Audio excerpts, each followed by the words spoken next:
그래서 콘크리트 크리프는 쉽게 얘기하면은 어떠한 응력에 따른 변형이 발생이 될 거예요. 그래서 얘는 강도가 아니라 변형이에요. 가로축은 모르면 시간을 쓴다 그랬어요. 그죠? 공구리를 이제 막 타설해서 얘가 완전히 굳었어. 그래서 얘가 경화후 라고 생각하시면 될 것 같아요. 굳은 콘크리트야. 이 상태예요. 여기에다가 산풍백가짐을 짓자마자 맨 위에 원래는 설계에 없었던 하중 중에 하나인 물탱크를 얹어 놓은 거예요. 물탱크를 산풍백화점 옥상에다 얹어 놨더니 얘가 그 밑에가 크랙이 쫙쫙쫙쫙 가게 되는 거지. 그렇죠? 그래서 얹어 놨더니 크랙이 이렇게 진행이 되는 거예요. 그래서 얘를 하중을 제하했다라고 합니다.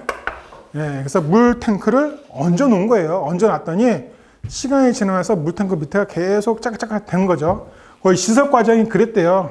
야, 물탱크 여기 밑에 균일을 가니까 이거 살짝 옆으로 옮겨 놓으면 되는 거 아니야? 그리고 옆으로 옮겨 놓은 거지.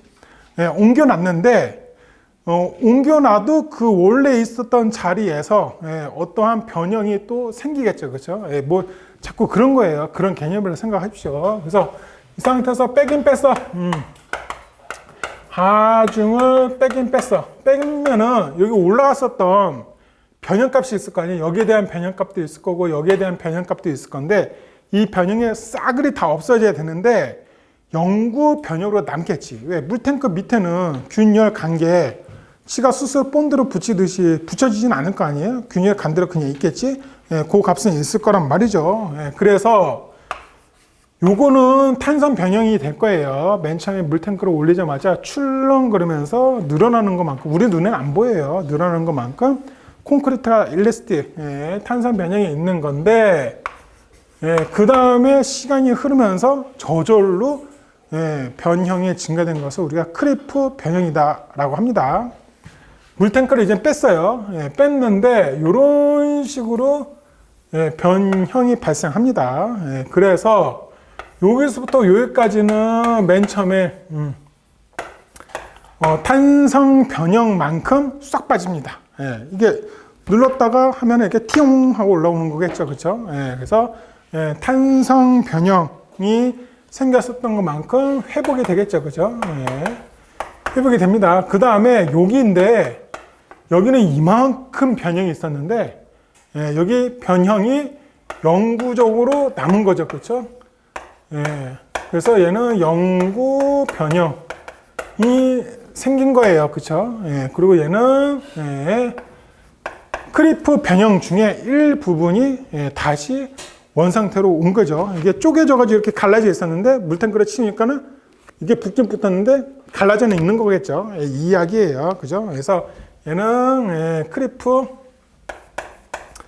회복이다 라고 우리가 이야기를 해주고 있습니다. 결국은 산풍백화점에 나섰던 물탱크 자리만큼 이렇게 또 변형이 발생했는데 그 물탱크를 바로 옆에서 옮기니까는 시간이 지나니까 또 변형 발생된 거야. 야, 옆으로 또 옮겨. 그럼 계속 어떻게 되겠어요? 산풍백화점 옥상에 다 여기저기 다 균열이 생겼겠죠. 그 상태에서 나중에 취승파기를 쑥 하고 무너졌다. 사실 뭐 무량판 상판 구조체라서 무너진 게 크긴 했지만 그게 큰 역할 중에 하나 했다. 물탱크도 뭐 이렇게 보시면 될 것 같아요. 자, 크리프에 영향을 주는 요인, 크리프가 커질 경우죠. 요게 교재만 보면은 여러분들이 어쩔 줄 몰라 하시는 분들이 생각보다 되게 많거든요. 생각보다 되게 쉬워. 근데 그거를 아직까지 이제 눈치를 아직도 조금 잘 못 채시는 분들이 있어요. 니 왜 교재를 왜 그렇게 썼어? 애시당초 이렇게 써놓으면 좋지 않아?